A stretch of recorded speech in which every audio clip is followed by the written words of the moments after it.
Tudo bem, né? A Mara vem hoje? Eu não sei. Também não. Sábado passado eu cheguei cedo aqui, de boa, e foi. Ela postou aquele negócio lá, então ela tá sabendo, né? Sim, sim. Eu levei um susto sábado passado. Corri olhar pro celular, ver que horas que é. E eu hoje tendo que dar aula lá embaixo, aí pensei bem, falei, mas eu vou assim mesmo. Você foi fazer discipulado? Eu fui. Beleza. Bom demais, velho. Então eu acho melhor eu ficar aqui, a ideia de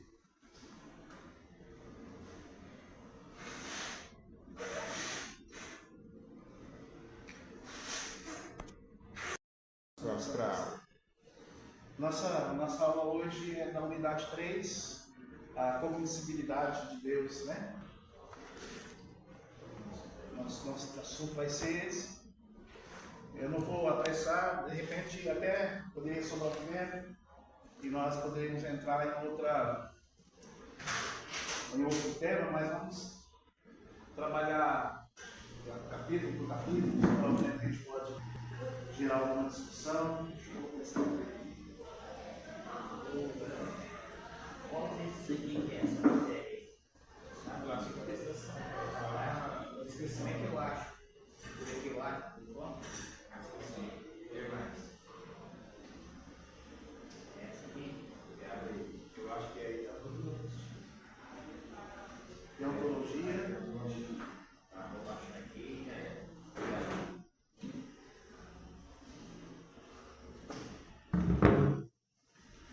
Então vamos começar definindo termos. Se você deu a apostila, muita coisa que vai estar aqui não está na apostila. Tem uma ontologia, né? Isso. Mas os slides vai estar disponível para vocês, então fica como um complemento, né, da apostila, caso vocês queiram usar, né? Está nos slides para auxiliar, complementando o que está lá na apostila. Tá? Vamos ler o texto? Oséias.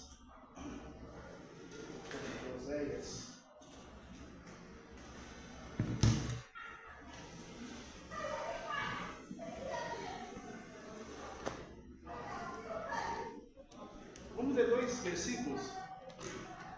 Um é Oséias 4, capítulo 4.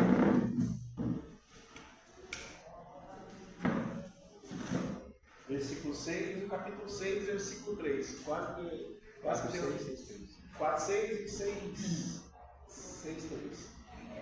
O Helder lê para nós 4, 6, faz um favor, e o Rosimar lê para nós 6, 4, 6, 3. Pode ler? Pode ler. O meu povo está sendo destruído, porque lhe falta o conhecimento. Porque tu, sacerdote, rejeitaste o conhecimento, também eu te rejeitarei, para que não sejas sacerdote diante de mim, visto que te esqueceste da lei do teu Deus. Também eu me esquecerei de teus filhos.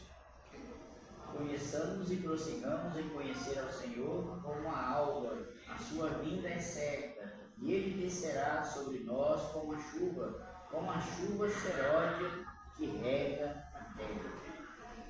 Eu vou fazer um comentário desses dois versículos, desses dois textos, porque isso aí vai ficar lá no final, a surpresa está lá no final para você. Está lá no final. Mas eu posso falar daquilo que é geral, o versículo que trata de conhecimento, que é especificamente o que nós vamos tratar aqui no decorrer da lição. Vocês vão poder se encaixar dentro desses dois versículos. Lá no finalzinho a gente vai ter alguma coisa que a gente quer falar ou propor a respeito desses versículos, tá bom? Mas em todo o contexto das Escrituras, sempre fomos desafiados à busca de conhecimento, de conhecer, né? Conhecer a Deus, conhecer a nós mesmos, conhecer o mundo criado de Deus, né? Conhecer o nosso inimigo, conhecer aqueles que estão ao nosso redor. Então nós somos desafiados em todo o contexto das Escrituras à cognoscibilidade, ao conhecimento, ou ao cognitivo, né? E o que nós vamos tratar hoje é sobre a possibilidade de conhecer a Deus. Ok? Vamos orar primeiro. Vamos orar. Por favor. Deus, muito obrigado pela tua palavra. É a fonte do nosso conhecimento. Obrigado pela aula. Que nós possamos estar aprendendo, Pai, o sentido dessas palavras. Nós possamos aprender um pouco mais sobre as formas de conhecer o Senhor. Como nós podemos conhecer a Ti e como nós podemos saber se esse conhecimento é verdadeiro. Nós queremos Te agradecer, te agradecer, Pai, em nome de Jesus. Amém. Não sei se o Weber pegou esse professor. Vocês não toca chique, não? Não. Deixa eu gostar, não, né? Mas o toca chique, ele tinha uma máxima e ele compôs tanto na gente que a gente não só aprendeu, como entendeu como é a nossa proposta em tudo. Em aulas, em debates. Você precisa definir termos. Em qualquer coisa, em qualquer assunto, em qualquer proposta, em qualquer discussão, em qualquer debate ou aula que você dá, defina termos. Procure definir termos de tudo aquilo que se é proposto. Então eu quero começar definindo termos.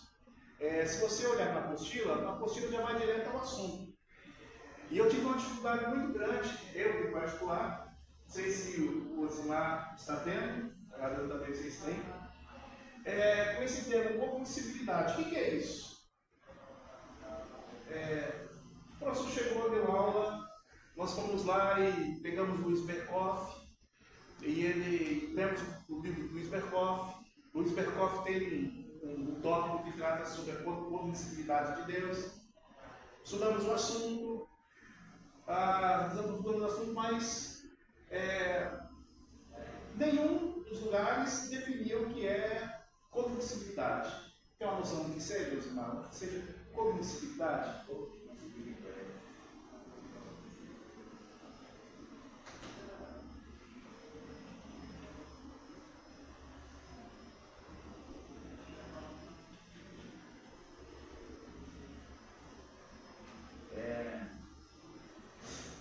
Pelo que como é que se diz? Nosso material aqui fala é uma possibilidade de conhecimento a Deus. Exato. Vamos tentar definir, vamos tentar aprofundar nesse para a gente poder entrar no assunto em si do conhecimento, né? Essa palavra vem do latim cognoscibilis, né? E significa que pode ser conhecido ou reconhecido. Então, cognoscibilidade é aquilo que pode ser conhecido, mas não só há a possibilidade de você conhecer algo ou objeto da sua investigação, como também aquele objeto ele pode ser reconhecido em qualquer lugar. Há uma diferença entre ser reconhecido e ser conhecido, né? Você poder reconhecer alguma coisa como ele é de fato. Eu reconheço o Osimar como um discípulo de Jesus. Por que eu reconheço o Osimar como um discípulo de Jesus? Porque ele se caracterizou por isso, ou para isso. Ele professou uma fé, ele publica essa fé. Então eu o reconheço como um discípulo. Agora, eu não conheço o Osimar. Então há uma diferença. E conhecer não é só conhecer de ver, de vista, ou de morar na mesma rua, ou de estudar na mesma escola, ou de transitar no mesmo ambiente. É um conhecimento mais profundo. É conhecê-lo tal como ele é, suas características, seus gostos, sua pessoa, é estar próximo a ele, é saber definir o Osimar como o Osimar é. Esse é o conhecimento. Então há uma distinção entre reconhecer algo e conhecer alguma coisa. Você reconhece algo, o objeto da sua investigação tal como ele é, mas você precisa conhecer esse objeto, definir esse objeto, saber suas características, saber sua origem. A cognoscibilidade é isso.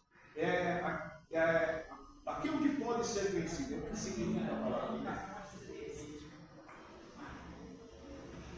É aquilo que pode ser conhecido e não somente pode ser conhecido, pode ser investigado, pode ser definido, pode ser exposto, mas também pode ser reconhecido como tal. Uma outra ideia, ou os sinônimos dessas palavras, são esses daí, né? Você também pode dizer de conhecibilidade que é aquilo que é acessível, você pode ter acesso, ter acesso com facilidade ou com dificuldade, mas que você tem acesso. Aquilo que é alcançável, né? Que pode ser alcançável, aquilo que pode ser atingível, aquilo que é claro, é obscuro, não é algo está obscurecido, aquilo que é compreensível, né? Aquilo que é conhecível, entendível, inteligível, que significa compreender bem, que é fácil de entender, que é compreensível, né? Aquilo que é perceptível e reconhecível. Então, tudo isso está dentro da definição de cognoscibilidade. Tá? Cognoscibilidade também é um princípio que reivindica que todas as verdades são conhecíveis ou cognoscíveis, né? Então, quando nós falamos de cognoscibilidade, nós estamos dizendo que todas as verdades presentes e que são conhecidas ou que podem ser alcançadas, elas podem ser conhecidas, elas podem ser definidas e elas podem ser estabelecidas, né, como verdades ou não. Tá? Deixa eu voltar aqui, o povo está tirando. Então, quando nós falamos de cognoscibilidade de Deus, nós estamos falando de um Deus que pode ser conhecido, de um Deus acessível, de um Deus alcançável, de um Deus atingível, de um Deus que é claro, como ele próprio se define na palavra, né? Aquele que habita em luz inacessível, né? Um Deus que é compreensível, que pode ser compreendido, um Deus que pode ser entendido, um Deus que é de fácil compreensão, um Deus que é perceptível e que ele pode ser reconhecido. Não é isso que a palavra dele declara? Aqui no Romanos capítulo 1, verso 18 ao verso 21. Né? E todas as verdades desse Deus, elas podem ser conhecidas. Né? Todas as verdades estabelecidas por esse Deus, ou por esse objeto da nossa investigação, vou usar aqui o mesmo termo que o salmista, não é o salmista que usa, é o tradutor que usa, né? Deus mais Salmo 113, o objeto mais.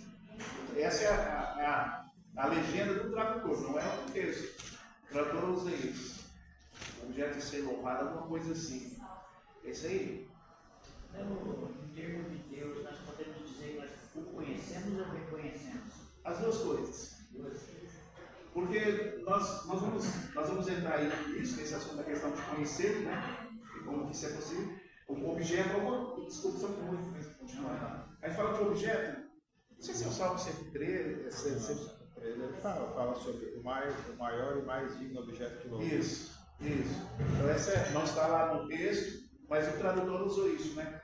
É aquele que é o objeto da nossa investigação e é o objeto da nossa adoração, né? Não objeto no sentido como nós conhecemos a palavra, né? É isso que a gente tem que distinguir quando o autor usa isso, ou os tradutores, né? Mas Deus, a pergunta é se ele pode ser conhecido, né? Ele é conhecido ou reconhecido? Reconhecido. O Romanos capítulo 1, verso 18, Paulo diz assim, deixa eu abrir lá, né? Romanos 1, 18? Deixa eu ver, acho que são 18 ou 20. É o 21. Porquanto o que tem, tendo conhecimento, não acho que De Deus se pode conhecer, isso. é o 20. Porque os atributos invisíveis de Deus, assim como o seu eterno poder, como também a sua própria divindade, claramente se reconhecem desde o princípio do mundo, sendo percebido que está aí dentro de possibilidade, né?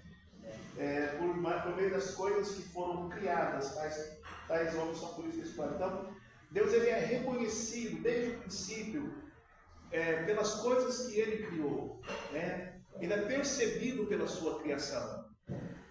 É importante a gente deixar claro aqui que o objetivo desse texto não é salvação, não é propor salvação, nem a partir desse texto dizer que se alguém não crê em Deus vai ser condenado. A partir do conhecimento da pessoa de Deus, certo? Porque a proposta do texto não é salvação, não é. Alguns Nicodemos ele faz um comentário interessante sobre isso. Mas as pessoas são condenadas porque a criação revela o ser que está acima de todos os seres. É um ser que criou todas as coisas. E por mais que as pessoas não possam ter o conhecimento desse Deus, mas esse ser, por meio da sua criação, ele quer ser adorado. Ele quer ser louvado. E as pessoas, apesar de saber que tudo foi criado, tudo que existe, foi partiu de uma mente muito sábia, porque nada existe, como nós vimos na aula passada, de forma tão orquestrada, tão perfeita, tenha sido de maneira tão desorganizada, elas recusam a adoração a esse Deus. E elas buscam, pelo anseio do seu coração, adorar aquilo que a sua percepção permite, aquilo que os seus olhos permitem. Né? E elas são condenáveis por isso. Né? A gente entendendo do estudo de bibliologia que a criação ela é insuficiente para proclamar os princípios e dar as diretrizes que as pessoas necessitam para que creiam da maneira correta nesse Deus. Por isso Deus resolveu se revelar por meio das Escrituras. E as Escrituras elas revelam claramente esse Deus, seus princípios, sua vontade e os métodos pelos quais Ele estabeleceu para que nós sejamos salvos. Mas o fato é que Deus ele é reconhecido na criação, ou deve ser reconhecido. Salmo 19 fala isso, né? Tudo que existe de maneira perceptível, nós sabemos que existe o Criador. Ou tudo que está aos nossos olhos, nós sabemos que existe, porque o Criador tenha, de maneira muito sábia, estabelecido aquilo que existe, né? Não sei se deu para responder a sua pergunta, se ficou um pouco pior. Muito bem.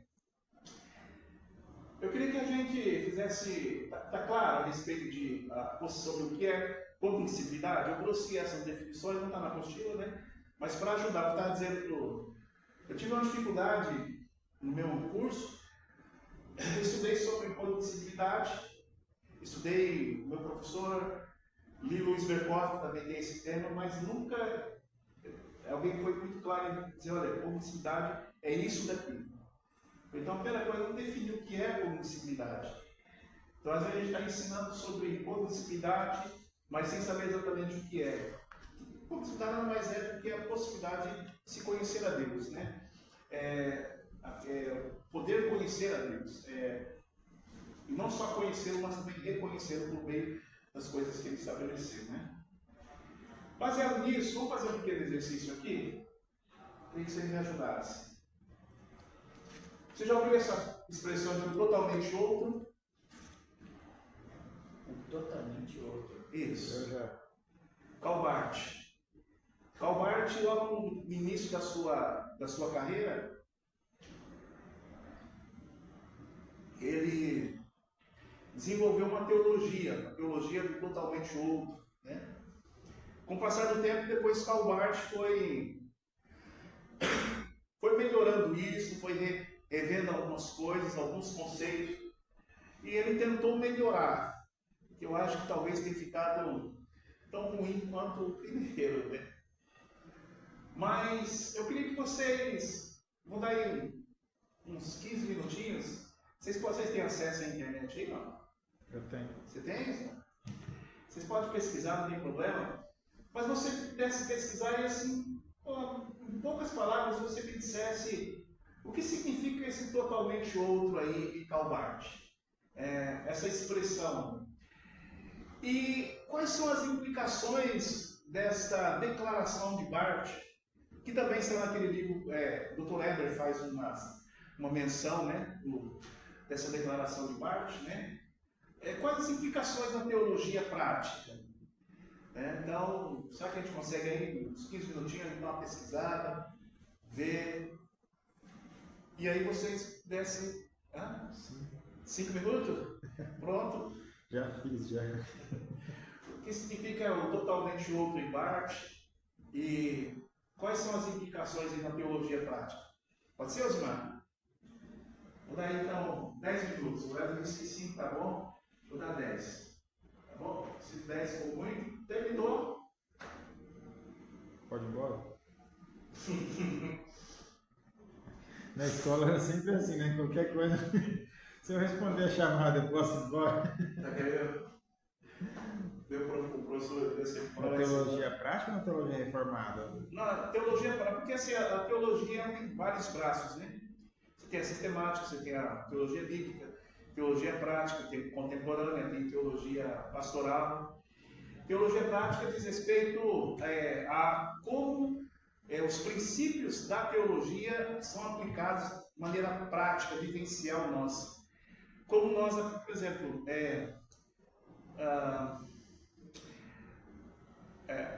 eu fui reconciliado por Deus, tá? Beleza.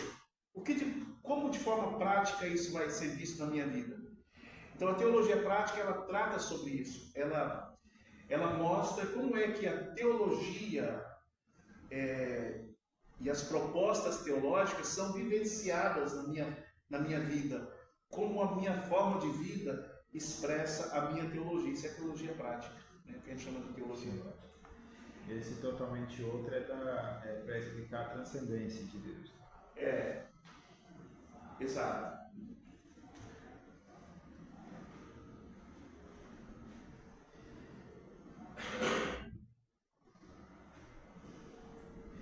Eu falei, agora, da próxima vez vai dar certo. Antes daí eu vou fazer um café. Só que aí eu dei uma deitadinha assim, quando a cor já estava quase da hora de fazer o café. É alguém Pode ser. radicalmente diferente, transcendente, completamente distinto de nossa experiência comum.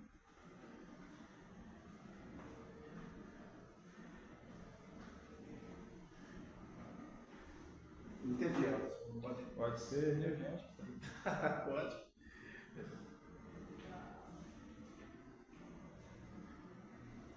Se você tiver interesse de ler Calvart ou as propostas dele, está aí nesse livro aí, Esboço de uma Teologia Dogmática.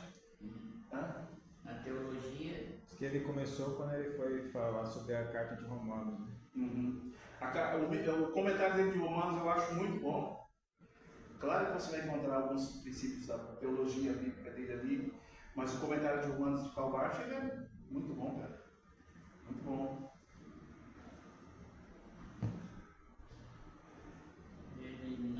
ele fala que ele não é só apenas um ser superior, mas é algo fundamentalmente diferente de tudo que existe no mundo criado. Isso teologicamente falando. Filosoficamente, a expressão pode ser usada para descrever algo que está completamente fora do nosso sistema de referência, que não pode ser aprendido ou compreendido pelas nossas faculdades cognitivas atuais. Segura isso daí. Depois você vai expor essa última descrição sua aí. Isso é importante. Isso aqui é em filosofia, né? Isso, mas isso é importante. Segura isso aí, se você puder até salvar esse trechinho aí em algum lugar aí, você vai expor aí. E aí, o que eu quero?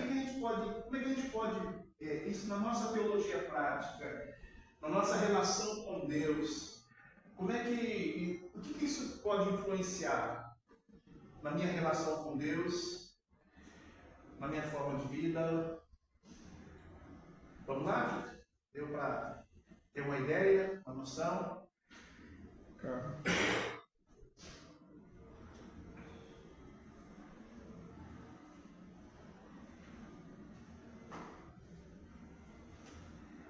Quem quer começar?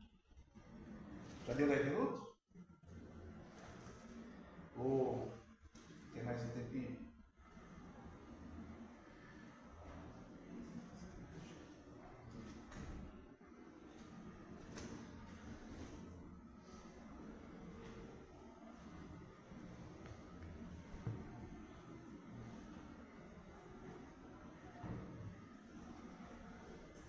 Realmente o que está aqui é o que de vez em quando bate na cabeça.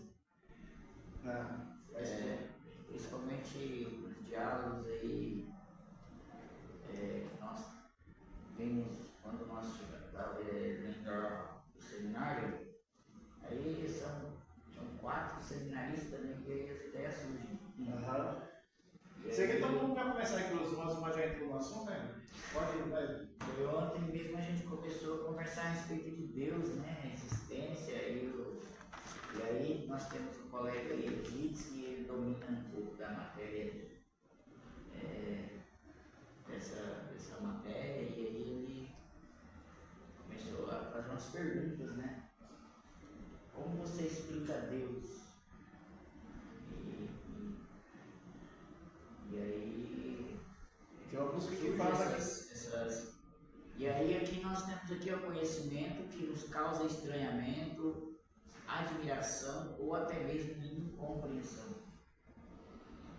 E nós sabemos que Deus existe, nós sentimos a presença de Deus, mas diante da filosofia é tanta expressão ou explicações que se a pessoa, eu ainda falei para ele, falei, rapaz, se a pessoa não for alicerçada em cima da rocha, o vento leva.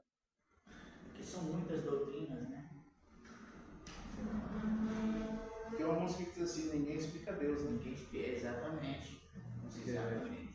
É? Eu creio que se não fosse, realmente, a palavra de Deus ela fala que para entender a espiritualidade, entender Deus, entender qual que é a importância da revelação de Deus na sua vida, só por meio do Espírito Santo.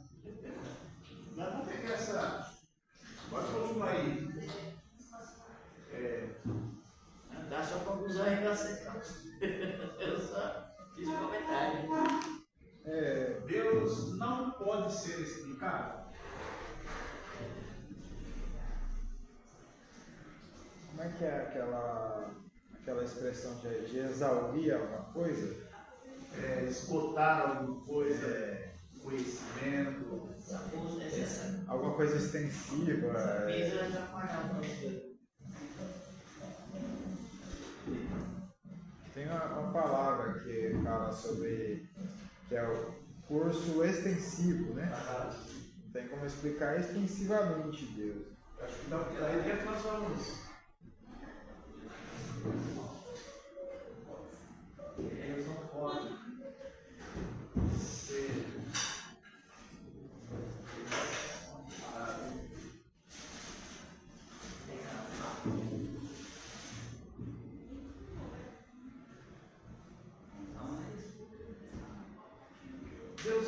Deus não pode ser explicado. Mas vamos já voltar para aqui, tá? Só estou porque essa música eu sempre. Eu tenho uma certa poderia nessa música. O meu problema com a música é o uso errado da palavra. Porque assim, tem como explicar Deus? Tem. Mas vai ser uma explicação profunda? Vai, não tão profundo. Não vai, a gente nunca vai saber tudo sobre Deus. Mas algum conhecimento a gente vai ter. Né? Deus fez os céus e a terra. Então a Bíblia, se a gente estudar tudo que tem na Bíblia, se a gente conseguisse compreender tudo que tem na Bíblia, a gente não chegava lá em não sei quantos por cento que a gente ia saber. Mas tem como você explicar. Deus ainda, mesmo saber tudo que eu sei sobre Deus, Deus ainda vai me surpreender? Sim. Então, assim, por isso que eu digo assim, o uso errado das palavras. Pelo que dá de entender na música, ela quer dizer assim que você ainda vai se surpreender com Deus. Né? Mesmo sabendo o que você tem para saber. Deus ainda vai te surpreender. Né? Moisés sabia um bocado sobre Deus, né? Um pouco, mas Deus ainda surpreendeu Moisés aí em alguns momentos. Quando Moisés viu a terra, né? Imaginando que Moisés lá no alto monte, ele encheu os olhos d'água, né? Mas só que Moisés sabia sobre Deus, sabia um bocado. É assim, e às vezes são pequenos detalhes que você falou, o uso errado, talvez ela não foi isso que você disse, mas a minha interpretação. Talvez o que ela quis dizer foi que ninguém. Talvez Deus vai continuar nos surpreendendo, mesmo nós explicando, ele continua nos surpreendendo, é isso? Pode ser. É exatamente nesse ponto que a gente está ensinando errado. A gente tem que ser claro no nosso ensino. Quando digo assim, ninguém explica Deus, Deus não pode ser explicado. Aí você vai, pega a nossa confissão de fé, a confissão de fé, o que é Deus? Deus é invisível, é eterno, como é que é? Ele vai usar uma série de termos, Sim. com citações bíblicas, para dizer o que é Deus. Tudo isso está explicando o que é Deus. Deus é Espírito, Deus é amor, Deus é justiça, Deus é bondade, Deus é bom. Então, todas essas expressões usando o verbo ser, indicando a natureza de Deus, aquilo que faz parte do seu ser, da sua natureza, está definindo o que Ele é. Aquilo que foi necessário para que pudéssemos compreendê-lo, conhecê-lo e explicá-lo, Ele revelou para nós nas Escrituras. Então, na verdade, eu não consigo explicar Deus, mas Deus se explicou nas Escrituras. Entendeu?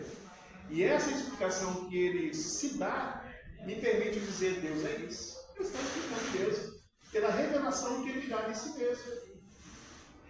Então, assim, quando eu faço essa afirmação, ninguém explica Deus, eu estou negando essas verdades que estão tão patentes, que nos são oferecidas pelo próprio Deus, para que nós possamos conhecê-lo, sabendo o que Ele é, e possamos expor isso às pessoas.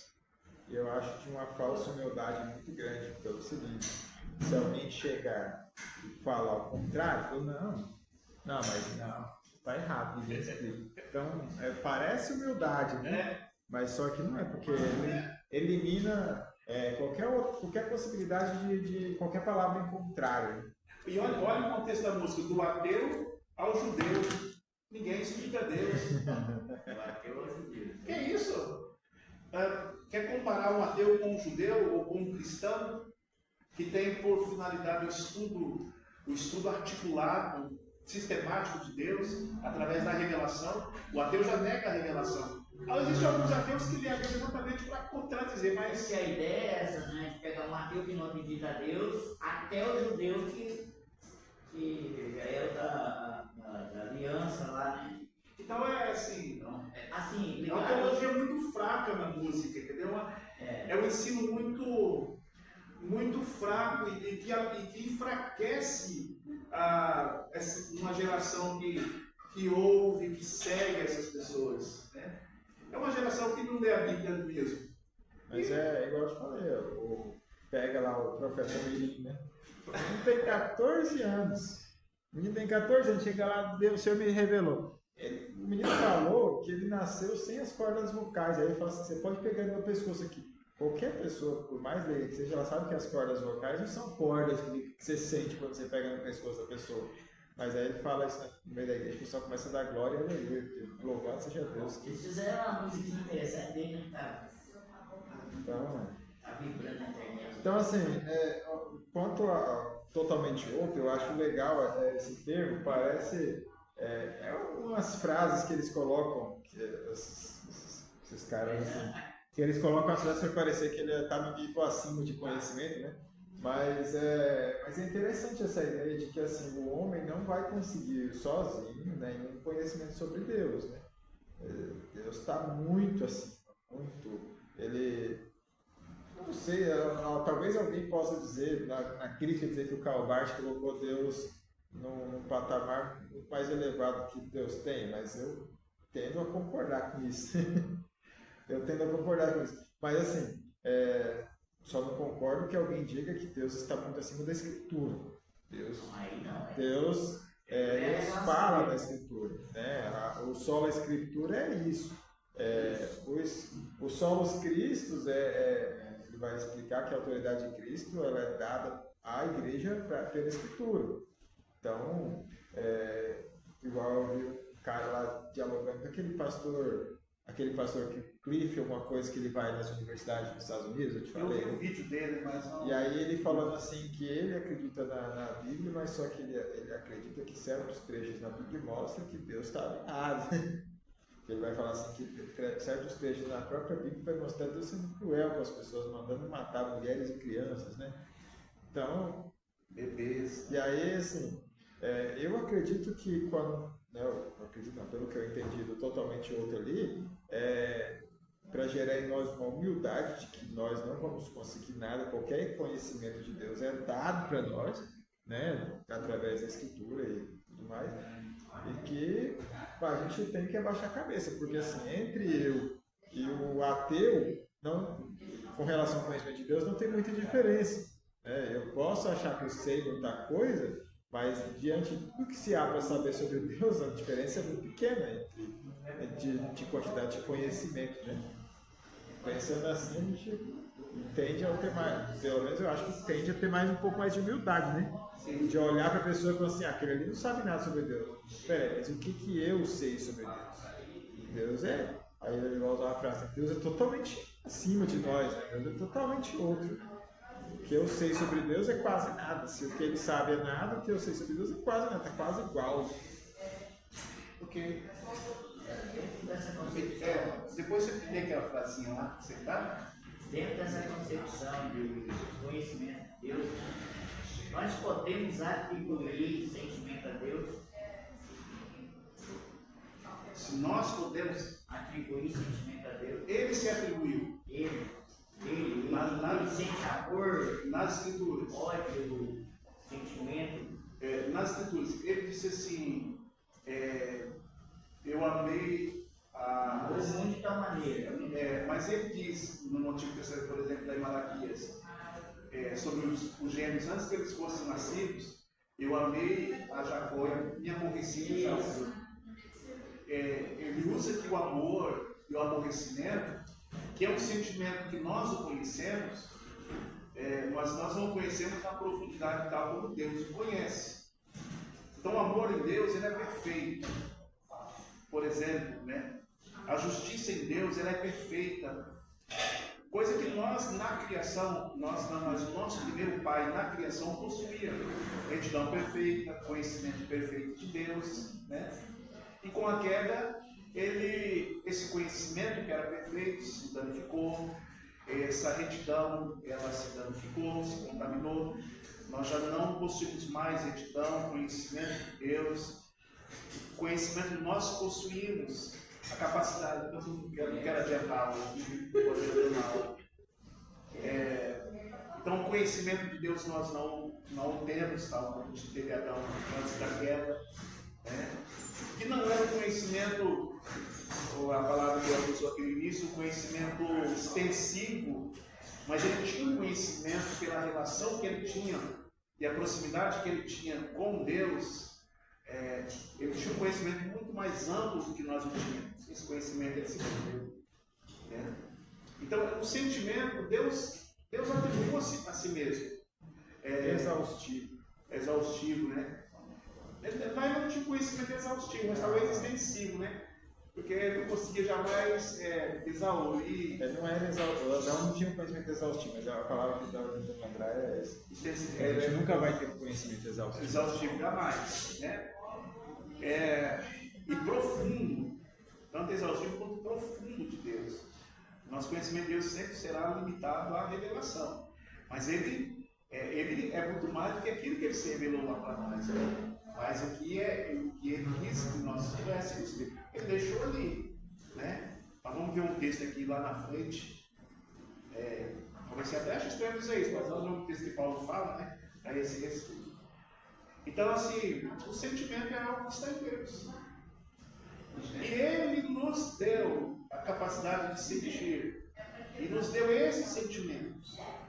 Capacidade de amar, capacidade de se sentir injuriado, de injustiçado ou de querer justiça, ainda que esteja danificada pelo pecado, contaminada pelo pecado, mas nós ainda buscamos, temos um senso de justiça em nós. E isso é requerido de nós também nas Escrituras, né? Que sejamos justos na nossa forma de agir. Acho que eu não sei se eu estou. Vê aquele trechinho lá sobre.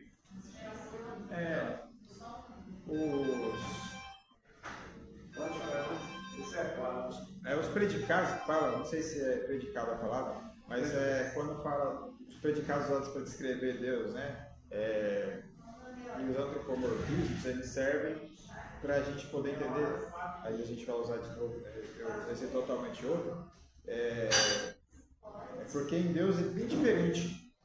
Sim. Quando fala assim, Deus amou, a gente ama, mas só que o nosso amor ele tem altos e baixos, né?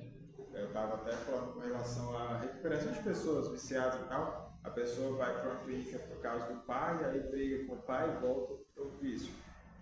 Em Deus não há esse alto e baixo. É totalmente. Né? Quando Jesus fala assim, amá-los como Ele nos ama, né? É uma recomendação porque é algo que é para a gente buscar, não porque é algo que a gente vai alcançar. Então, esse sentimento, né, Deus se arrependeu. Quando eu penso assim, que a gente chama dentro do morfismo, porque em Deus é outra coisa. Em Deus é muito maior. Deus usa alguma coisa humana, uma palavra humana, para a gente ter uma noção. E esse é o nosso livro para a gente poder entender, né? A gente tem uma certa noção, mas eu até acho que a gente não vai entender muito assim. Eu gosto muito do Sproul, né, quando ele fala que até mesmo o nosso amor, a nossa bondade, quando dada a alguém necessitado, é uma bondade cheia de egoísmo. A nossa bondade é tão contaminada, é tão diferente da bondade de Deus, que ao sermos bom com alguém, essa bondade ela já vem recheada de um certo egoísmo. A gente se sente bem. A gente faz porque a gente se sente bem. Me sinto bem. E lá no fundo, vamos ser sinceros, lá no fundo, por mais que ele diga assim, eu estou fazendo o que a Bíblia diz, e eu quero obedecer a Deus, tá? Mas lá no fundo, o dia que aquela pessoa fizer o mal para você vai dizer, puxa, eu fui tão bom com essa pessoa, e ela está me pagando dessa forma. Sujeito ingrato. Deixa eu lembrar a oração lá. Obrigado, Senhor, que eu não sou, me corre. Então é uma bondade, mesmo a bondade, que no mundo moral, na realidade moral que nós vivemos, ela é exaltada, ela é requerida, e a sociedade vê como isso com bons olhos, quando eu sou bom com o indigente, quando eu sou bom com aquela pessoa que está numa necessidade, quando eu sou bom com aquele que está se afogando, a casa dele está sendo inundada, quando eu dou alimento. A sociedade moralmente vê isso como algo digno de aplausos, de reconhecimento.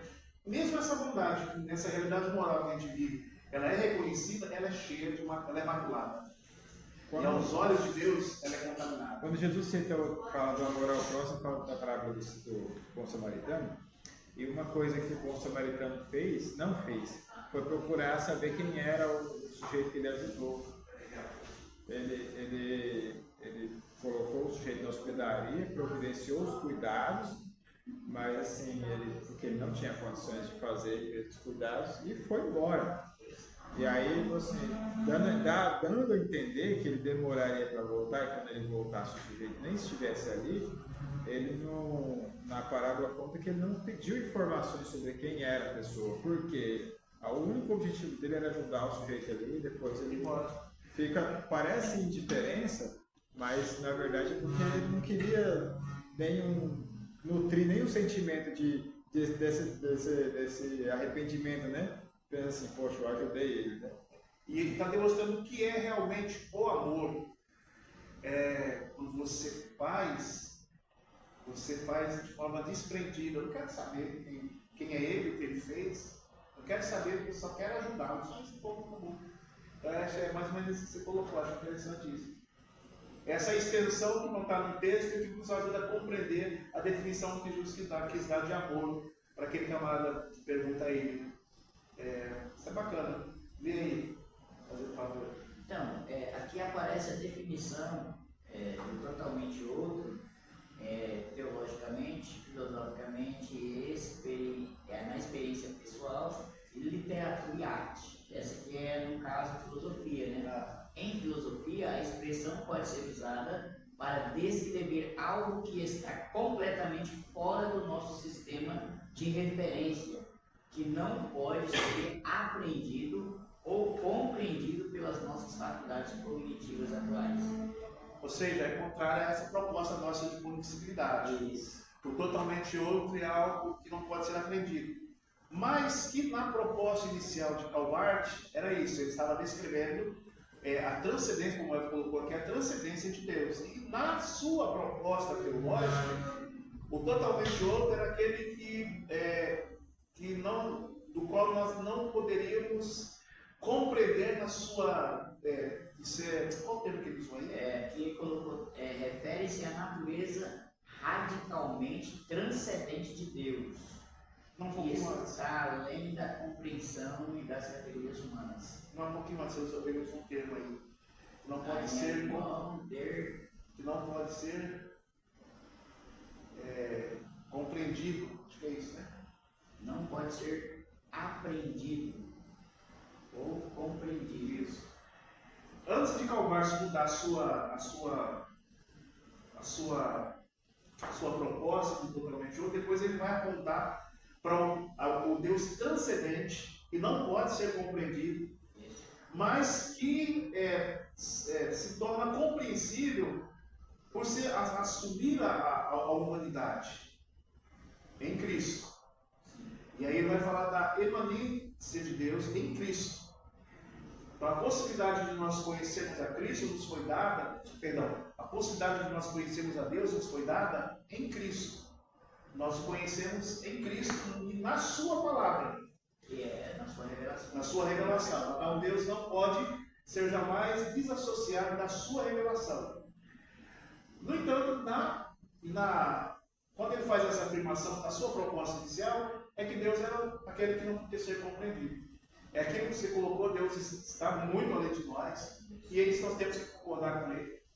Deus nos transcende. Deus nesse sentido, Ele está muito além de nós, Ele é inatingível, num certo sentido, com relação a nós.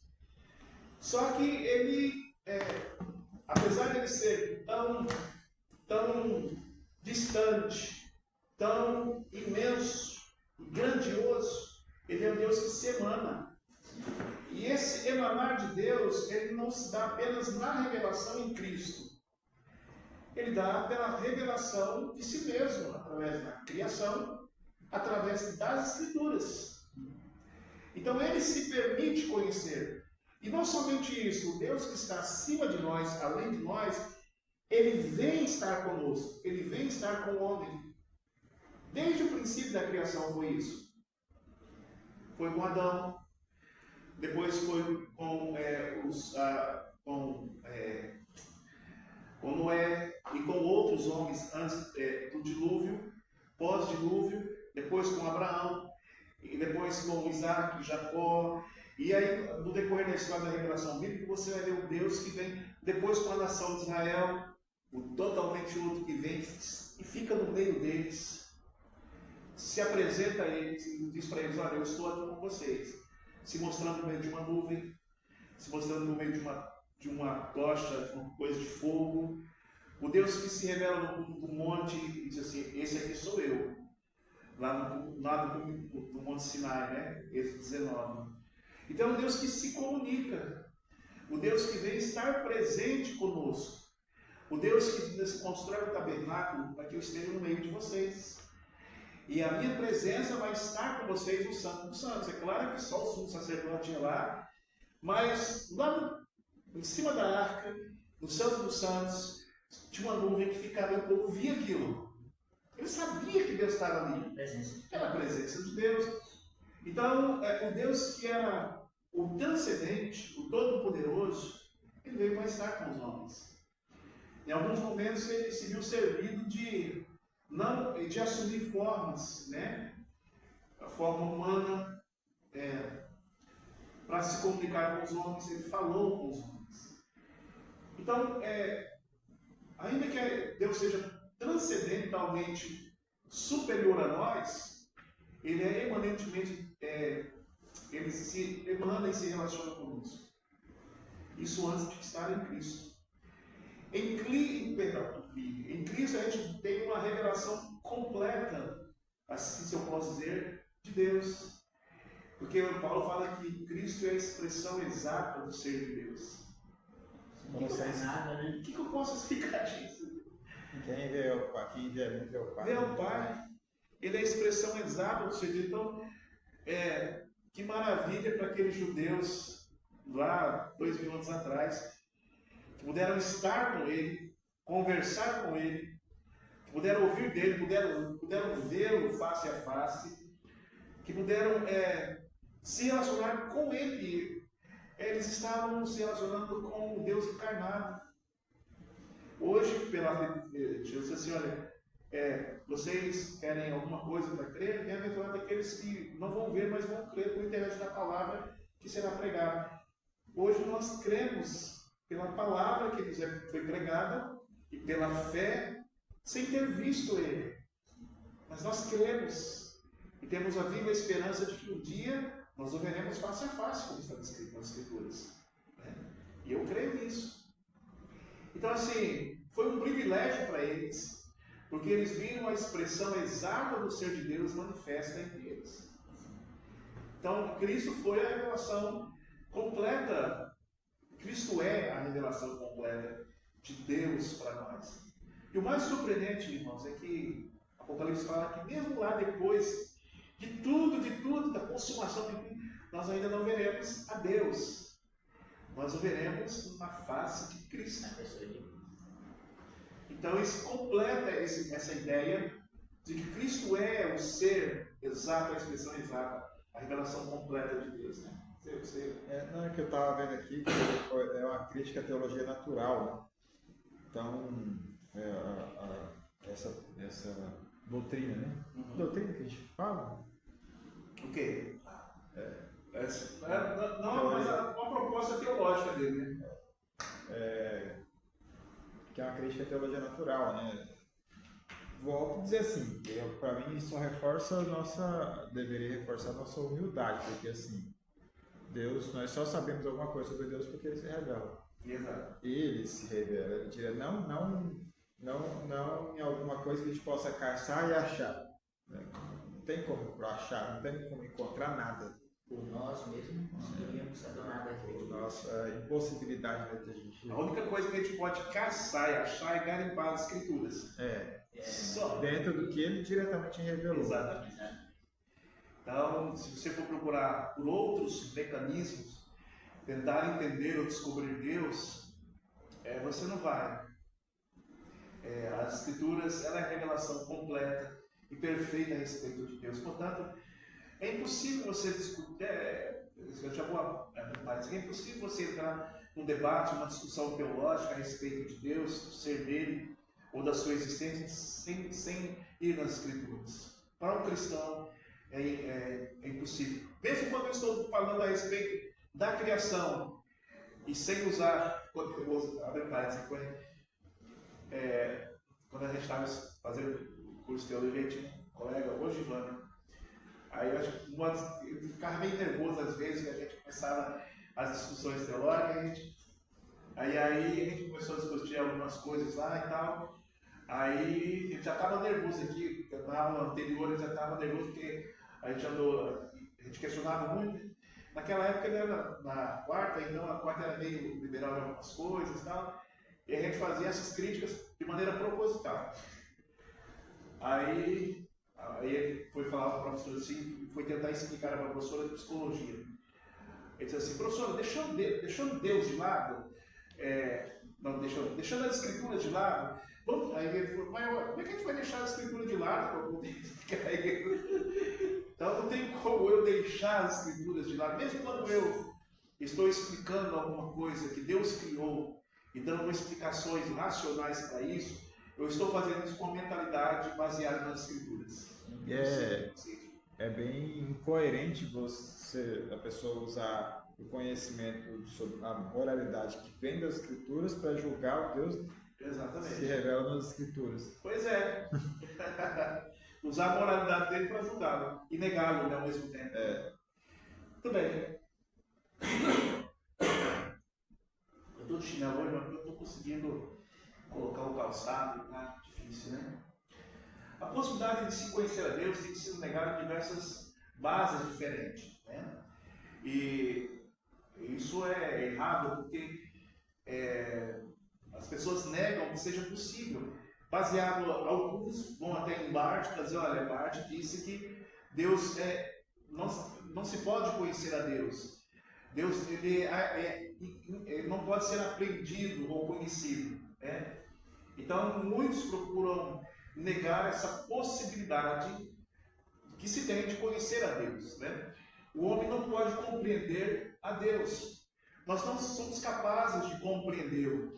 E, novamente, nós vamos bater nesse ferro enquanto ele está quente. E realmente nós não podemos compreendê-lo por nós mesmos, pela nossa própria razão, pela nossa própria capacidade, né, de investigação. Nós não podemos compreendê-lo, nós não podemos conhecê-lo, porque o conhecimento ele já nos deu. E se deixarmos de lado esse conhecimento que ele dá, esse autoconhecimento que ele dá de si mesmo, e formos buscar outros caminhos para conhecê-lo, vai ser impossível compreendê-lo, vai ser impossível conhecê-lo. Então, as Escrituras é o único caminho para compreender Deus, para conhecê-lo. Por isso, Deus decidiu revelar-se de maneira especial, porque a sua revelação natural, ou na revelação natural, ainda que ela comunique a sua existência, essa revelação não fala de princípios, não fala de valores, não fala de moral, não fala de um caminho que conduz o homem a uma relação perfeita com ele. E aí ele se dá, por meio de uma revelação especial, a se conhecer seus valores, sua vontade, sua moral, e o caminho que o homem precisa percorrer para ter uma relação perfeita com ele, né? Então, e essa revelação especial é as Escrituras.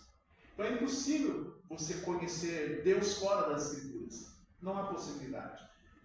Talvez o católico diga que a igreja, talvez na teologia católica há essa possibilidade, né? Eu não sei, ainda não investiguei.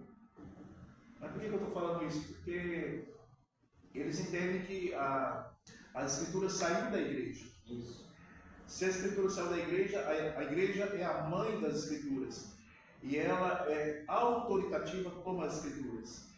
E a igreja ainda continua revelando coisas, recebendo revelações de Deus, que sejam compatíveis com as Escrituras. Então é possível que alguém possa conhecer Deus fora das Escrituras por meio da teologia da igreja, né? E lembrando que quando eles falam igreja, eles estão falando da igreja nossa, que é o clero, que é o Papa e o clero, né? Não é possível o homem conhecer a Deus com um conhecimento abrangente, aquilo que o Helder colocou. Sondar as profundezas do divino. Isso é impossível. Nós não temos de maneira como conhecer a Deus de forma abrangente, profunda. Olha lá, Romanos, acho que eu citei o texto aqui. Deixa eu ver. Tá aqui. Olha só. Ó a profundidade da riqueza. Está falando de coisas profundas, né? Tanto da sabedoria como do conhecimento de Deus. Quão insondáveis são os seus juízos, quão inescrutáveis os seus caminhos. Quem, pois, conheceu a mente do Senhor? Ou quem foi seu conselheiro? É impossível você extensivamente, completamente, eu estou para usar, de forma abrangente conhecer Deus. Exaustivamente conhecer a Deus. Mas você pode conhecê-lo por meio da revelação, né? O conhecimento de Deus é profundo. No sentido relacional, é possível que essa profundidade não seja permitida. Por exemplo, você o conhece pelas Escrituras. E por uma vida de piedade, pelo que você entende das Escrituras, e uma vida de obediência àquilo que as Escrituras, buscando uma relação mais íntima com Deus, é possível que esse conhecimento se torne mais claro para você a respeito de algumas coisas. Existem crentes que têm um conhecimento mais claro a respeito de verdades das Escrituras que todos nós temos acesso. Mas por causa de uma maneira diferente que eles vivem numa relação com Deus. Uma forma mais piedosa, uma forma mais comprometida com Deus. Por exemplo, deixa eu pegar aqui um exemplo, vocês vão achar meio pesado. Não estou falando hoje do neopuritanismo, né? Mas os puritanos eles procuravam serem mais, como é que eu posso dizer, mais piedosos, não, procuravam ser mais radicais na forma de vida deles, na relação deles com Deus. Hoje é domingo. Hoje nós não vamos fazer nada que comprometa a nossa relação com Deus. Eles conseguiram, não sei se todos, né, que eu estava lá na época, né, mas eles conseguiram viver isso. Eles conseguiram mudar no contexto deles.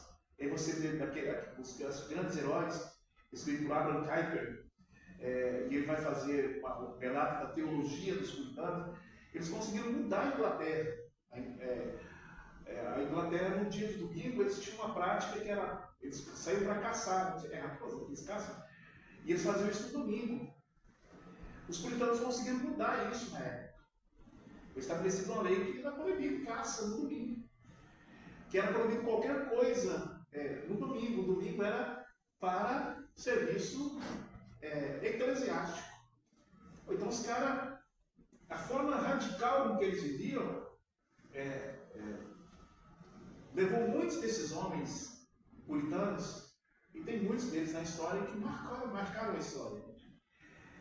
Eu falei que não estou falando do neopuritanismo, porque o neopuritanismo é radical para muitas coisas e liberal para outras, né?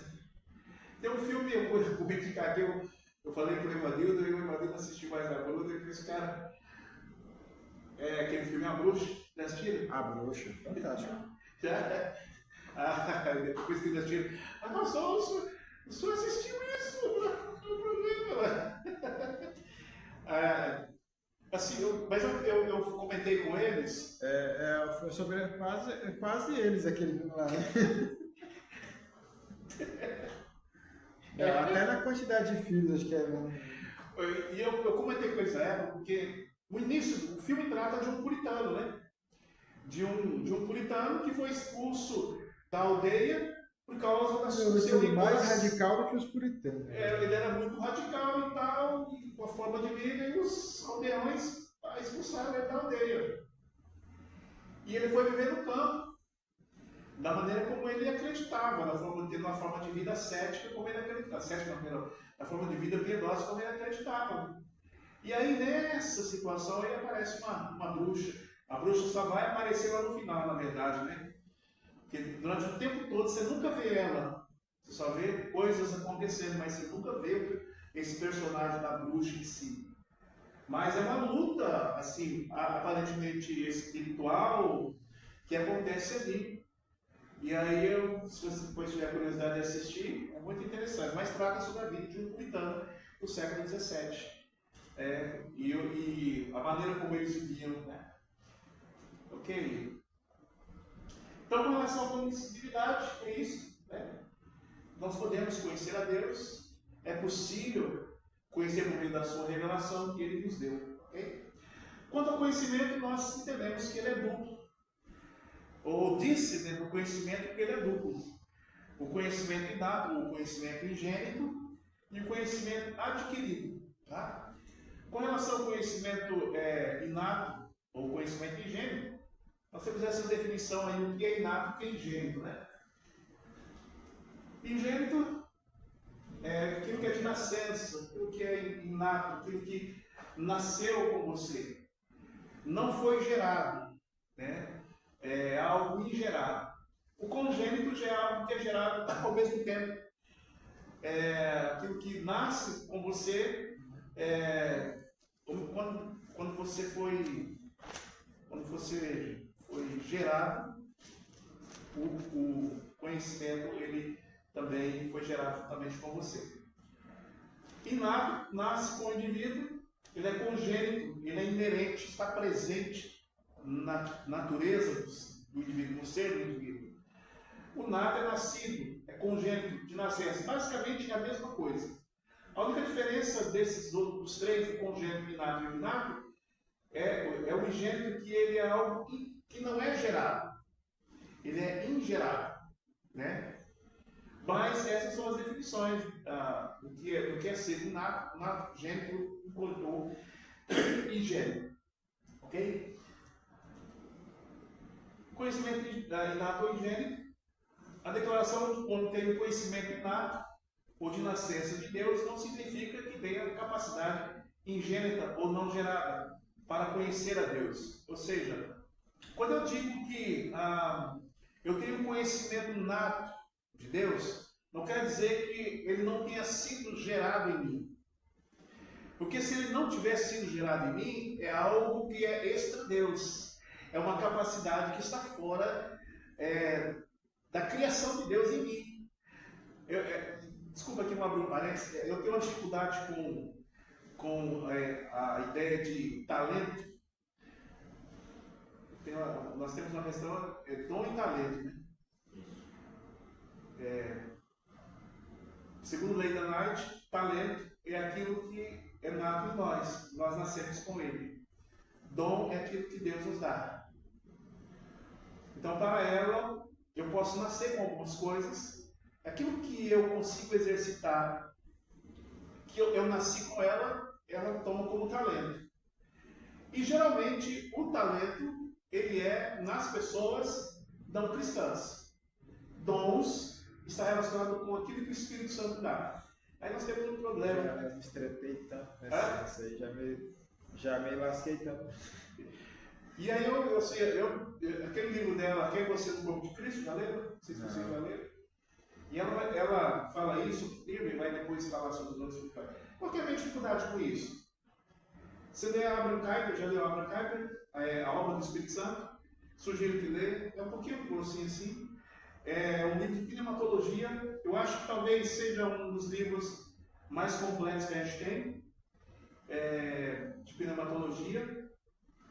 Eu acho excelente essa obra dele. Tem um outro livro, que não é do Abraham Kuyper, esqueci o nome, de pneumatologia também, que é excelente, que o cara aborda mais as questões dos dons e das obras do Espírito Santo. Mas nesse livro do Abraham Kuyper, ele faz uma teologia perfeita do Espírito Santo, desde o Antigo Testamento.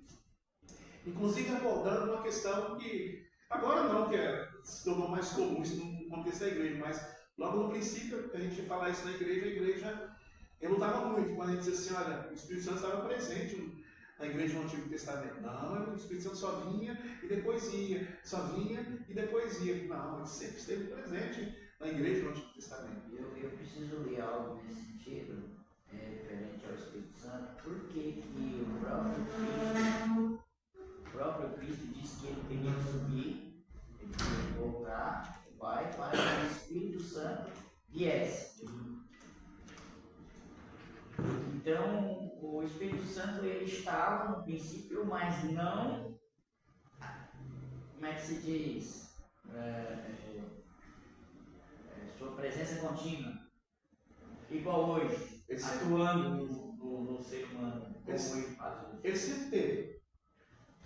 A gente precisa entender a questão da obra dele no Antigo Testamento, o período veterotestamentário, o período transicional da Nova Aliança da Antiga Aliança para a Nova Aliança. Tem aquele período transicional ali, e é nesse período que Cristo está.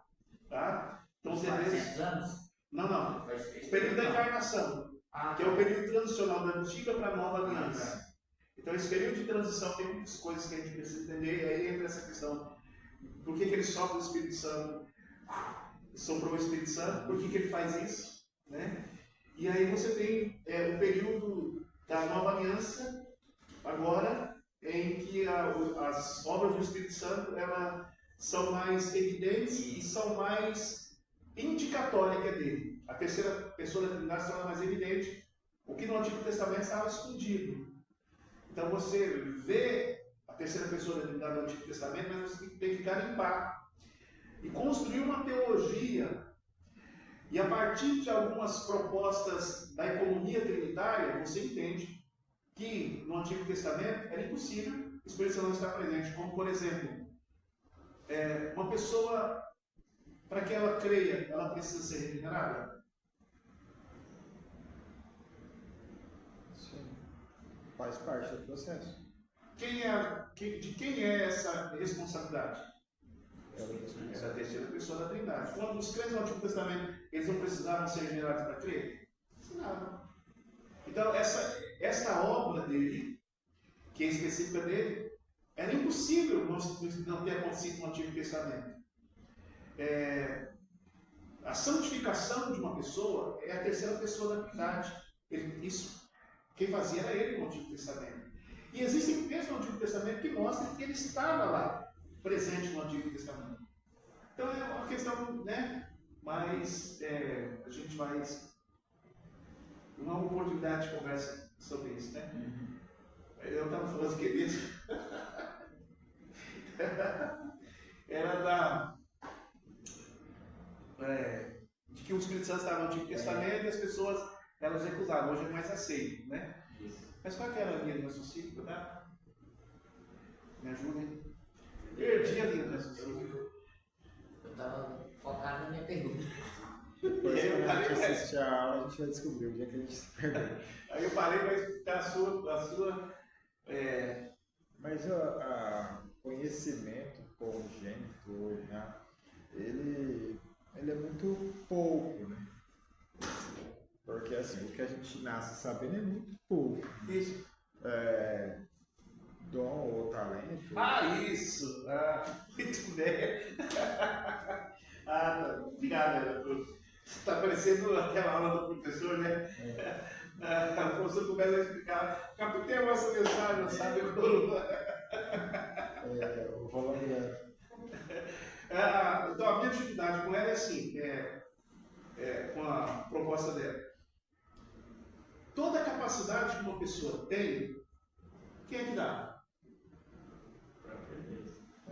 Ninguém nasce com a capacidade que não tenha sido dada por Deus. É o que a bancada trabalha. Não tem como uma pessoa receber algo que não seja dado por Deus. Não por Deus. E se Deus dá, é um dom. Eu nasci com um talento de tocar violão. Peraí, na igreja é dom. No mundo é talento. No mundo é talento. É porque lá no mundo eu nasci com isso. Na igreja foi o Espírito Santo que me deu. Mas o que é isso? Desculpa vocês. Mas essa ideia aí que você está expondo é a mesma minha. Eu sempre tive essa dificuldade a respeito desses dois. Qualquer capacidade que nós temos, ela foi dada por Deus. É dom de Deus. Qualquer habilidade que eu tenha na minha vida é uma habilidade que Deus me deu.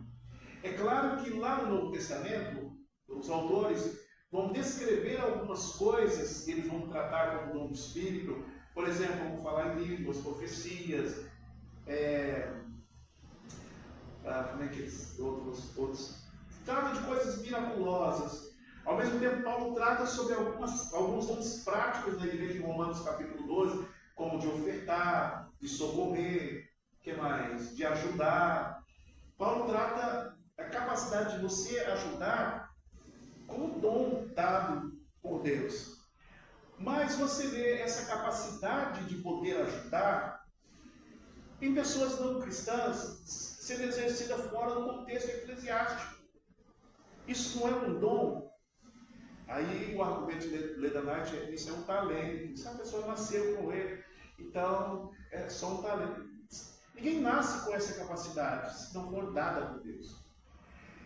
Então, tudo que nós temos é uma capacidade que Deus nos dá, é um dom que Deus nos dá para exercitarmos. E é isso que a Brancaia trabalha no seu livro. Eu acho fantástico. Deus dá aos homens para que os homens usem para a glória dele. No entanto, os homens vão usar aquela capacidade para desonrar a Deus no mundo fora do contexto eclesiástico. Então, aquilo que Deus deu para que eu usasse para o seu bem, para o bem do próximo e para a glória dele, o homem usa de forma desvirtuada, trazendo a punição de Deus sobre ele. Mas é Deus que deu, é dom. Inclusive, Deus vai cobrar o talento que Deus nos deu, né? Exato. Uma coisa que eu sempre digo assim, porque aí eu falo assim, não, a Bíblia diz, né? João Batista fala, né? Não há nada que o homem receba que do céu não seja dado. Aí me argumentaram assim, a pessoa vai lá e canta uma música lá que fala sobre adultério lá. O dom dele é cantar.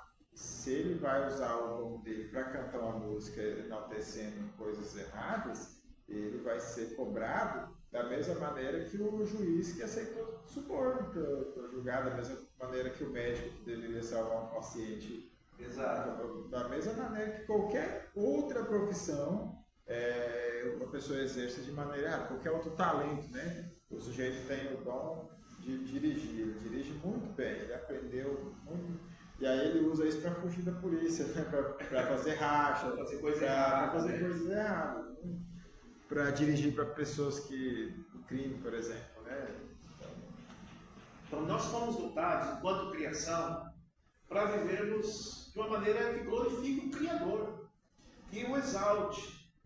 A corrupção do pecado no nosso ser, na nossa natureza, desvirtua isso em nós e tira de nós essa capacidade de glorificar a Deus com as coisas que Ele nos deu para honrá-lo, para o bem do nosso próximo, então que nós muitas vezes usamos para o mal do nosso próximo.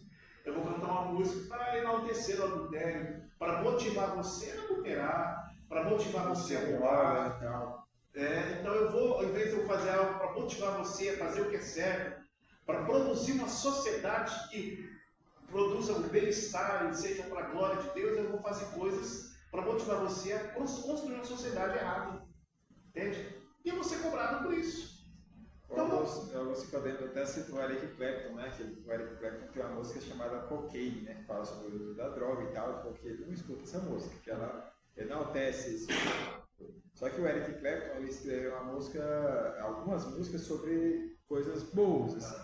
Tem uma música, tem uma música sobre, fala uma música sobre o filho dele, uma música. Mas a minha pergunta assim, a gente entende através do texto de João, né? João Batista fala lá que o homem não pode receber nada que seu nome esteja dado. E aí a lista de talentos vai ser gigante, tanto quanto pode existir. Mas tem algumas coisas que são nomeadas. Paulo faz algumas listas de talentos lá. Como é que fica isso assim? Porque talento, porque a gente vai ter em mente, pelo menos eu tenho em mente, que talento é qualquer coisa, qualquer habilidade que a pessoa tenha que seja que Deus deu para ela. Né? Mas aí tem listas lá. Paulo faz essas listas lá. Vai além mesmo daquelas listas lá, porque tem algumas coisas que as pessoas se arrogam como talento que não está lá, que são coisas que as pessoas fazem na igreja. Por exemplo, revelação. Tem gente que fala que é um dom da revelação, mas não está lá nas listas. Né? E você, primeiro, revelação de quê? Porque existem coisas que não estão lá naquela lista, mas que você sabe que são capacidades que realmente Deus dá aos homens para que os homens, tanto fora da comunidade quanto dentro da comunidade, glorifiquem e produzam bem-estar. Mas existem coisas que são percepções nossas a partir da espiritualidade, que nós acrescentamos como sendo algo que Deus dá, mas que nitidamente Deus não dá. Por exemplo, dom da revelação. Nós estamos falando de algo relacionado à eclesia, à revelação bíblica, mas que não está lá na revelação. E essa pessoa que está dizendo que tem o dom da revelação, o exercício desse dom é exatamente para isso. Deus está me revelando coisas, mas peraí. Então, se essa pessoa está dizendo que Deus está revelando algo e ela tem esse dom, então ela está dizendo, olha, Deus me concedeu esse dom, está relacionado com a eclesia. E aí você pode questionar, mas peraí, Deus não diz isso. Porque o que está relacionado à eclesia, ou aquilo que está relacionado com a igreja, o desenvolvimento da igreja, e com a pregação do Evangelho, especificamente está nas Escrituras. E ela não está na relação das Escrituras. Então está errado. Então, qualquer afirmação que alguém faça relacionada à obra de Deus precisa estar especificamente naquela relação. Pelo menos o entendimento que as Escrituras nos traz. Então, quando alguém aparece dizendo Deus me revelou, Deus revelou como? Então nós temos um problema. Porque também está relacionado à revelação bíblica. E a revelação bíblica, ela propõe uma amostra de Deus da sua vontade, e essa amostra de Deus da sua vontade foi indexada nas Escrituras. Então, tudo que Deus queria se revelar de si mesmo e da sua vontade, nós entendemos isso. Ele revelou ao longo de uma história nas Escrituras. O próprio Deus levantou alguns homens, eu acredito nisso, para que pudesse entender quais, no decorrer da história, foram os instrumentos da revelação dele. E esses homens, guiados pelo Espírito, e aí, não sei se vocês concordam com isso, se reuniram em concílios, tanto na antiga aliança, fechou o cânon, estabelecendo quais seriam os livros revelacionais de Deus, e da nova aliança, em concílios, fechou o cânon estabelecendo quais os livros, ou quais os instrumentos da revelação de Deus. E disse: aqui está os instrumentos da revelação de Deus, ponto, fechado. E nós temos um cânon fechado. Pois isso daí, qualquer revelação que se tenha, essa revelação que a pessoa tenha, ela está na mesma autoridade que as Escrituras. Se a pessoa diz assim: Deus me revelou. Então, se Deus revelou e falou com ela, o que Deus revelou para ela tem a mesma autoridade que as Escrituras. E qual o problema disso? Se tem a mesma autoridade que as Escrituras, o cânon não está fechado. Se não está fechado, pode ser acrescido aqui as Escrituras. Entendeu? O problema disso? Eu ouvi duas coisas. A primeira delas, que eu acho assim, a pessoa devia escrever, ela devia registrar essa revelação, então, para ela assumir isso, né?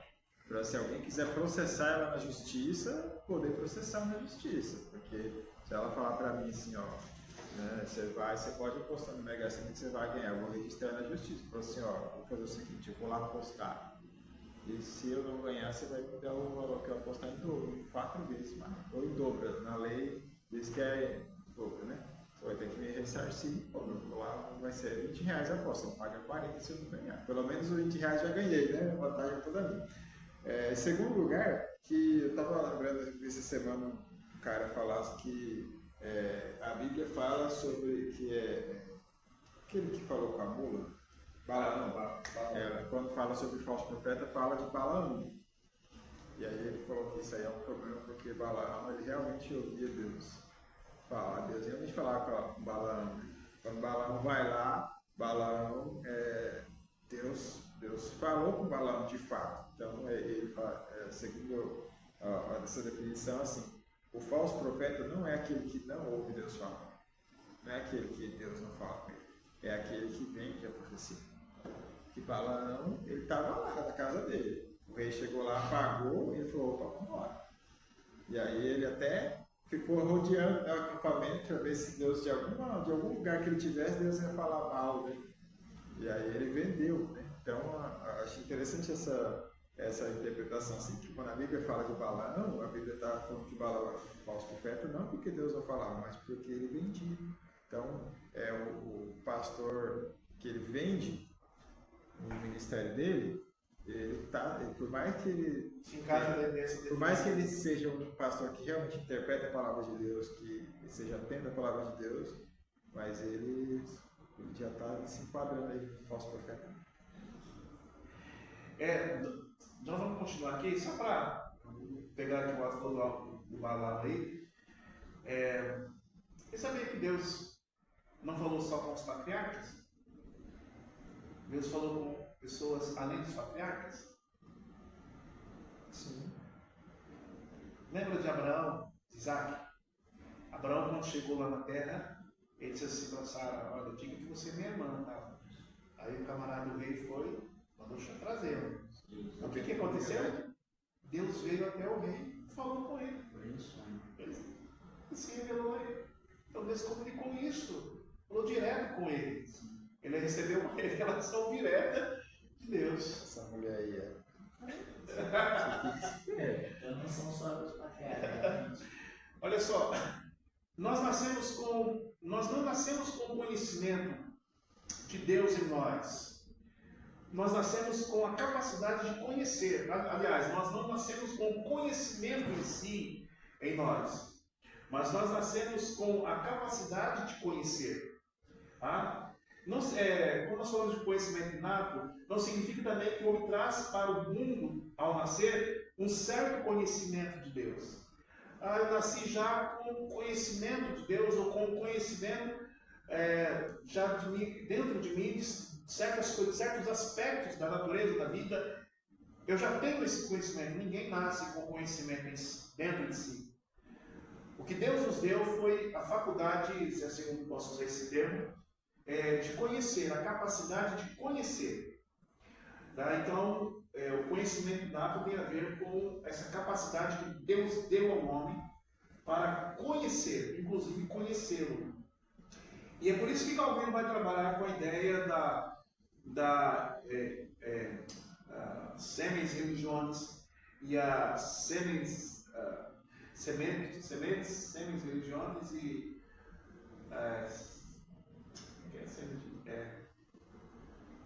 esqueci agora, divindades. A semente da religião e o senso da divindade, o senso de divindades, né? O senso da divindade que estão presentes dentro de nós. Deus deu a nós essa capacidade de desejá-lo, de querê-lo. Não que nós tenhamos o conhecimento dele, não que nós temos a compreensão dele inata dentro de nós, mas nós nascemos com um desejo de conhecer algo que nos transcende. Esse conhecimento inato nos possibilita isso, essa faculdade de conhecer a Deus, né? Ou de ter conhecimento a respeito de Deus ou de qualquer outra coisa. E nós temos também o conhecimento adquirido, que é o segundo tipo de conhecimento, que diz respeito àquela revelação geral de Deus, e também a revelação especial. Então, quando nós falamos do conhecimento adquirido, nós estamos falando daquilo que nós somos capazes de aprender, de conhecer.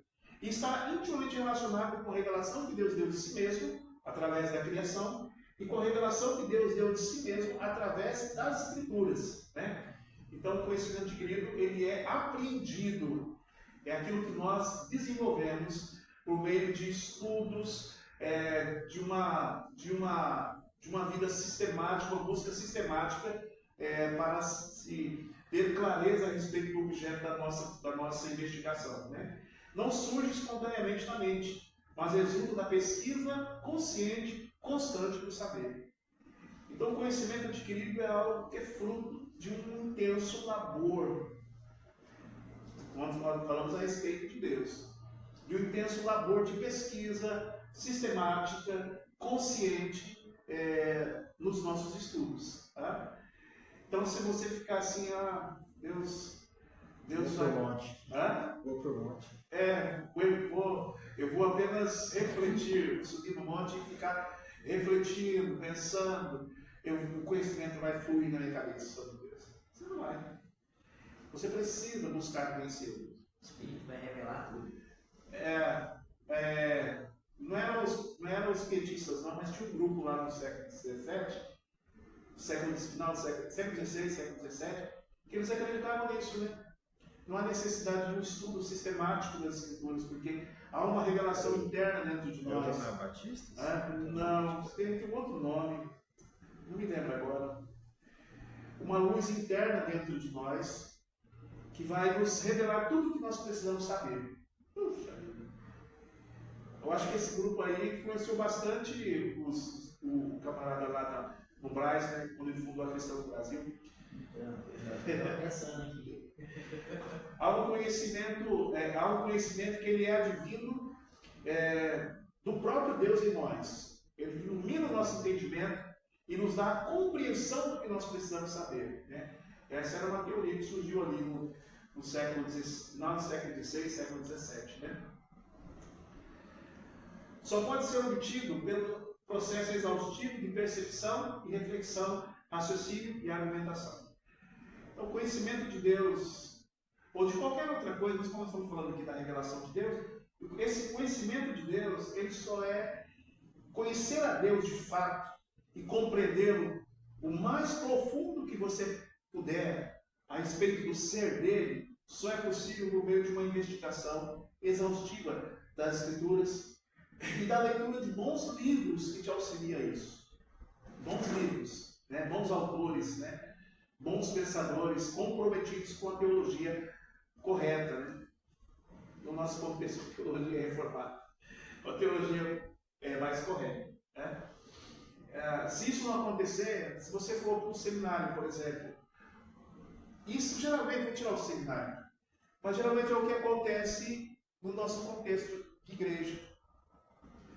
Nós temos pessoas que se destacam no nosso meio, mas na sua maioria as pessoas elas passam a vida toda naquele conhecimento abaixo da proposta que Deus tem para elas. Então, tem muitos crentes que já estão há 30 anos na igreja, 40 anos na igreja. Se você for falar assim, olha, o Espírito Santo habitava no Antigo Testamento, ele vai dizer assim, não, ele vinha e saía.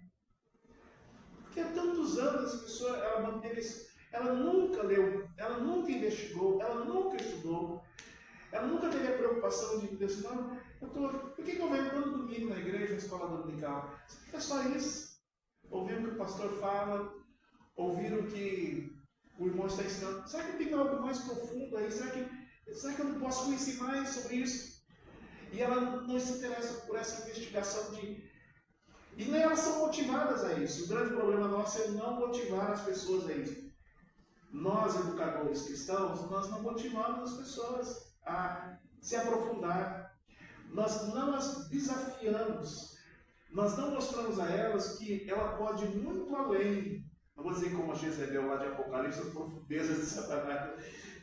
Mas ela pode ir muito além do que eu quero estar ouvindo de mim, do que eu quero ouvir há 5, 10 anos. Ela pode se aprofundar mais de que essa palavra que Deus, ela pode entender muito mais do que o que eu estou dizendo Deus para ela. Que ela pode sentar, que ela pode ler bons livros. Você vê que raríssimos são as nossas igrejas que têm biblioteca. Que tem uma biblioteca onde as pessoas podem vir, podem ler. Não tem, simplesmente não tem. Ela já não tem em casa, já não tem a motivação, e elas não têm a motivação no contexto eclesiástico, elas não são motivadas. Então é natural um jovem que cresce assim, vai chegar numa idade já adulta, e ele nunca desenvolveu o seu conhecimento sobre Deus. Entende o que eu estou querendo dizer? Portanto, elas vão ver sempre na média. E aí, só que tem um problema. Com o passar do tempo, as gerações que vão nascendo, elas vão se enfraquecendo cada vez mais. Vai nascendo gerações onde as pessoas lêem menos a Bíblia, onde são motivadas a ler menos as Escrituras, onde lê menos os símbolos de fé, por exemplo. Não se estuda dentro dos lares, por exemplo, não se exige mais dentro dos lares o estudo dos símbolos de fé. Os pais não estudam com seus filhos os símbolos de fé, eles não conhecem. Os seus filhos já logo vão para a faculdade, já não leem a Bíblia, não conhecem a doutrina, tampouco a teologia, já são inseridos na faculdade, já dão de cara com alguns professores que dizem para eles assim, logo na terceira aula, a sua fé é particular, ela é sua, fique com você. Eu já ouvi isso várias vezes, eu estou por aqui, como eu já falei com a Gel. Uma hora eu vou. Eu já falei, não, você não passa para aprender, fica quieto. A igreja ela tende a não incentivar, e aí assim, é uma coisa que eu falo nos últimos tempos, e eu tive algumas desavenças por causa disso. Mas assim, como é que a igreja está? O pai e a mãe faz o filho estudar porque ele tem que passar na prova. Tem que passar no Enem. Ele tem que passar no Enem, então assim, eles incentivam o filho, né? Eles não perturbam o filho, deixam o filho lá, paga cursinho e tal, mas aí o filho vira a noite estudando, né? Mas só que isso não acontece com a igreja, com os assuntos da igreja, por exemplo. Oferece a escola formativa para os alunos, um pouco mais. Não tem aquele incentivo, o pai chegar e falar assim, filho, você estudou a matéria de domingo? Você tem alguma dúvida sobre a matéria? Não tem. Não tem, porque a igreja está assim. Por exemplo, outro exemplo. Quantos crentes têm um caderno ou uma agenda que ele leva no domingo para ele notar pelo menos qual que é o texto do sermão do domingo? Não tem. Quando alguns lembram do sermão no domingo seguinte, a maioria não lembra do sermão no mês seguinte, não vai lembrar. Quase ninguém lembra nem o nome dos pastores direito que pregou na igreja. Vai lembrar de algum sermão, alguma coisa que o pastor falou, algum sermão de aniversário da igreja, se o pastor contou uma piada e tal, ele vai lembrar, né? Mas a igreja tá assim, né? E aí se o pastor fala alguma coisa que é muito rebuscada, não busca saber. O crente, ele quer a pergunta dele, fala assim, o que tem para usar na minha vida? Sermão. Como se assim, a vida que ele fala é a vida aqui, né? Não é a vida espiritual dele. Não tem, se ele não tiver nem nada prático para a vida dele para ele usar na segunda-feira. O que eu ouvia, eu sou totalmente entristecido e revoltado. O que eu ouvia dos meus professores assim, no púlpito, não fique usando palavras, porque as pessoas não estão preparadas para isso. Então você não diz assim, olha, a palavra no original, porque as pessoas elas são. Gente, nós estamos dizendo que os nossos crentes são, desculpa a expressão, burros, incapazes de entender. Todos os nossos cristãos, na sua maioria maciça, fizeram ensino médio. Boa parte deles fizeram curso nível superior. São graduados. Será que eles não são capazes de entender certas palavras, entre aspas, rebuscadas? De entender quando o pastor diz assim, olha, no grego essa palavra significa isso, tal, o sentido dela, a explicação sistemática daquele texto, será que eles não são capazes de entender? E aí nós ficamos tratando os nossos crentes como eternos analfabetos e eternas crianças. Só ficamos dando leitinho para elas, só leitinho. E aí viram uma escola formativa, por exemplo, viram um projeto revolucionário, sendo que a igreja devia oferecer alguma coisa para as pessoas continuar crescendo. Porque a pessoa estudou ali. É um currículo. Oferecer um currículo para os nossos cristãos, desde o início da conversão dele, quando ele chegar com 10 anos de convertido, o cara vai ser um teólogo. A mulher já ser uma teóloga. Conseguir na sociedade, nesse impacto social que nós não causamos, que os nossos crentes não causam quando está dentro da sociedade, não consegue dialogar na sociedade de maneira rebuscada, de maneira organizada, sobre teologia, sobre Deus, a relação de Deus com o mundo, a relação de Deus com a sociedade, igreja com a sociedade. E quando esses cristãos batem dentro de um trabalho e têm que conviver socialmente com pessoas, ou dentro de uma escola ou uma faculdade, eles se sentem acuados, porque eles são incapazes de argumentar. Não foram preparados para isso. A nossa comunidade não preparou teologicamente. Você vê crentes com medo de morrer. Ou crentes que dizem, fulano morreu. O Dr. Heber dizia assim, se a nossa teologia não nos preparar para a morte, não é uma boa teologia. A verdadeira teologia nos prepara para a morte. Tá certo que a gente tem que chorar quando alguém morre, né? São queridos nós, tem o luto.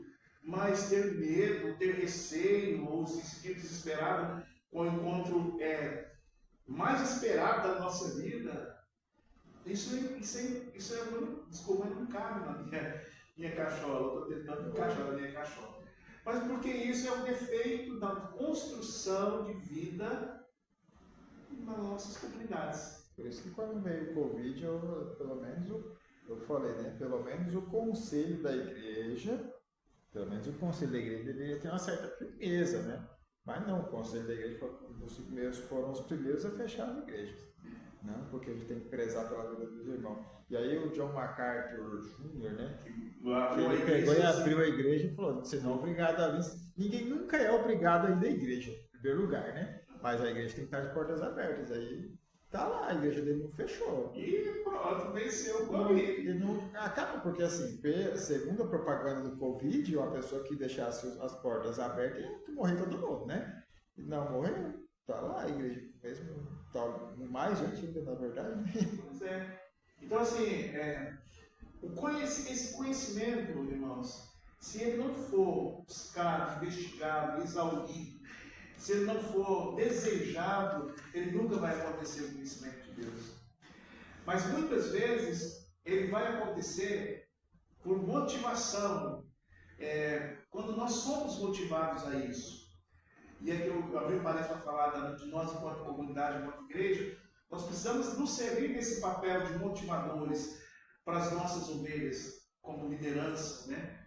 Para as ovelhas, para despertar nelas o desejo, o anseio de mais além, de mais profundo no conhecimento de Deus através das Escrituras. De buscar caminhos para que as pessoas se sintam motivadas, de inserir o que está lá em Deuteronômio, capítulo 20, agora eu esqueci, né? Inculcar nas pessoas, inculcar nos nossos membros, né? Ou nos membros das nossas comunidades. Despertar nelas o desejo. Depende, portanto, da direção, voluntária da vontade e dos esforços persistentes do homem, tá bom? Por nós vamos encerrar por aqui. Terminou? Terminamos dentro do horário, né? Mas eu vou deixar aqui uma atividade aí para vocês. Eu falei de Oséias, tá? Daqui 15 dias vocês vão fazer isso. Eu gostaria que vocês dessem uma lida no capítulo 4 e o capítulo 6 de Oséias. E também o 5 vai ajudar.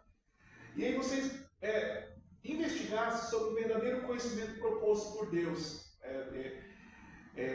desse texto. E o falso conhecimento proposto pelo homem. Capítulo 4 e 6. De 4 a 6, né? 4, 5 e 6 de Oséias. E que me ajudasse a entender Oséias 6, 3. Eu falei que não ia falar nada desse texto. 6, 3. Na leitura que vocês vão fazer, vocês vão entender. Oséias 6, 3. Então, o verdadeiro conhecimento proposto por Deus e o falso conhecimento proposto pelo homem. Eu queria que vocês, versus o falso conhecimento proposto pelo homem, né? Eu queria que vocês fizessem isso. Aí pode fazer um textinho que proposto por Deus versus o falso conhecimento pretendido pelo homem, em Oséias capítulo 6 e para capítulo 4 a 6, tá bom? E aí vocês vão trazer, tá? Vocês vão me entregar, tá bom? Isso aqui não precisa ser muita coisa não, tá? Pode ser uma lauda só, não tem problema. Pode ser. Tem que parar em pé? Tem que parar em pé. Livro bom para. O toca-chique era assim. Eu comprei, aí botava para ele e colocar as pratos de pé, falando, não, esse livro não é bom, não.